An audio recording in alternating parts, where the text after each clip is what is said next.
Hai,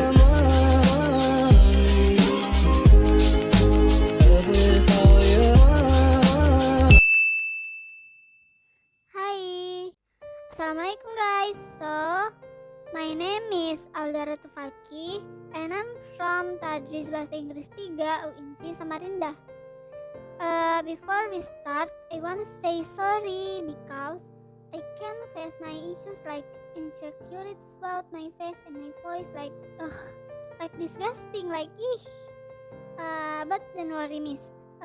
I'm 100% honest. So yeah, let's move on. Oke, jadi di sini saya mau jelasin tentang language and linguistic. Okay, so language is a tool used to communicate with fellow living things. Bahasa itu alat yang kita gunakan buat berkomunikasi sama makhluk hidup lain. Terus ya guys ya, bahasa itu gak harus selalu diucapkan, tapi bisa juga lewat gerakan, isyarat, sama kode-kodean. Dengan syarat yang diajak ngobrol itu juga harus paham. Begitu guys. Nah, next kita lanjut ke language function. Language function itu sendiri ada 3 ya guys ya. Yang pertama ada a means of communication. Yang kedua ada a unifying tool for the nation. Terus yang ketiga ada characteristic of a region. Nah, kita bahas satu-satu dulu dari yang pertama, a means of communication, yaitu alat komunikasi. Nah, dengan adanya bahasa kita jadi mudah buat berkomunikasi kan. Coba bayangin kalau tidak ada bahasa, ngangong-ngangong kita. Nah, lanjut yang kedua, a unifying tool for the nation. Nah, ini maksudnya sebagai bahasa sebagai pemersatu bangsa. Jadi bahasa itu bisa memudahkan buat pemerintah sama masyarakatnya itu berkomunikasi gitu, biar jelas yang mau disampaikan gitu kan. Nah, lanjut yang terakhir, characteristic of a region. Sini maksudnya bahasa sebagai karakteristik daerah, kayak ciri khasnya gitu loh kan.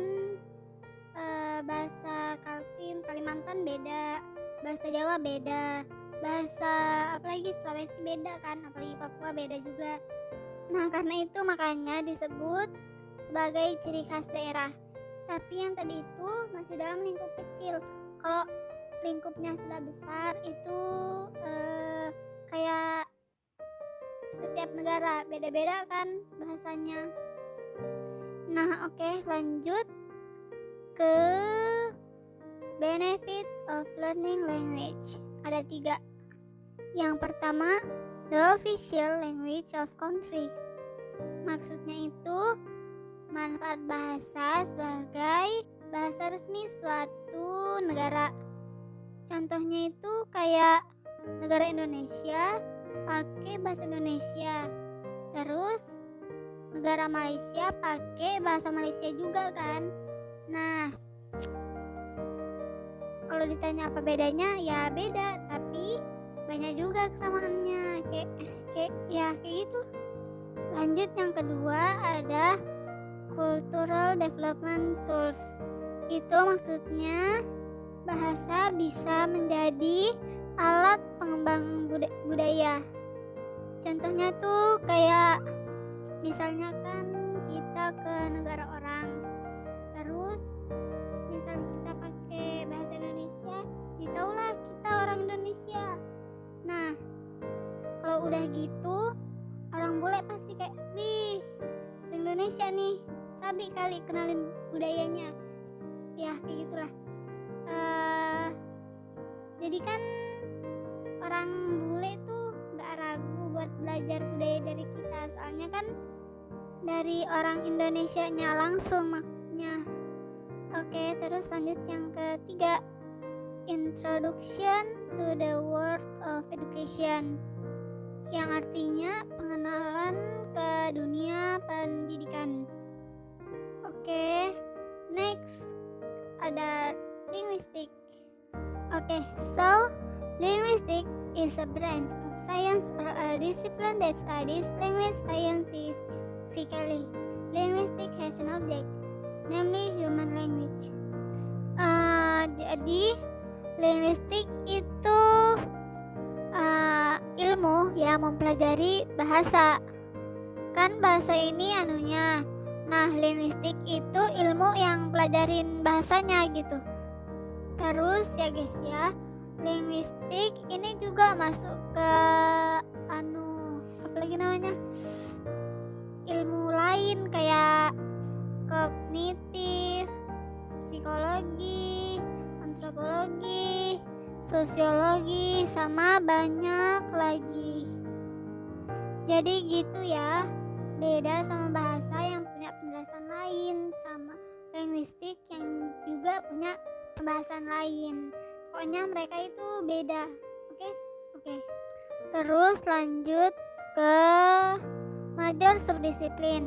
Nah, ini tuh ada 5, ada fonetik, fonologi, morfologi, sinteks, semantik, and pragmatik. Oke, jadi kita bahas dari fonetik dulu.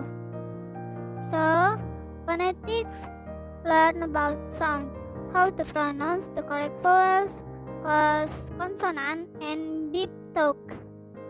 Jadi di sini mempelajari tentang bunyi, bagaimana cara membedakan bunyi-bunyi. Terus belajarnya itu tentang huruf vokal, konsonan, sama diphthongs. What is that? Lanjut ke yang kedua, ada fonologi. Phonology is the study of a system in language. This science is a branch of linguistics that deals with the way language is pronounced. Yaitu pronouns, cara nyebutnya.